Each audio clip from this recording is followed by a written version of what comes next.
So you've decided what type of interview you want to do and where you want to do it. You're in the room with your subject and they've got their water, right? So how do you start? Now I usually do a couple of things. So usually it's kind of awkward to start, so I try to lighten the mood.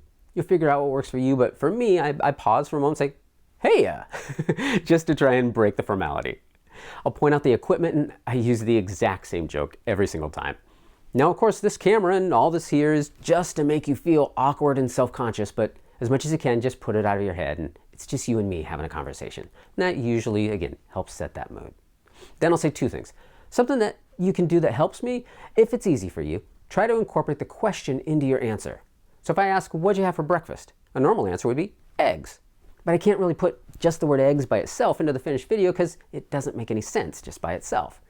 So if you can make a full sentence like, for breakfast, I had eggs. Well, that helps me out a ton. Don't worry if it doesn't happen, but where it can, try to get that full sentence.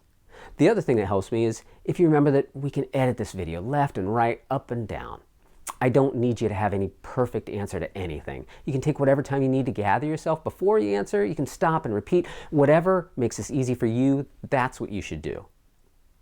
Now I'll let myself and ah, and I'll try to throw in some poor grammar and slang while I explain all this, just to try and set the tone. I don't want them speaking academically or too perfectly. Because again, the goal is to get them to sound natural and like themselves. People see a camera and they often will try to elevate their speech, and I want to nip that in the bud before we even begin so we can just have a conversation.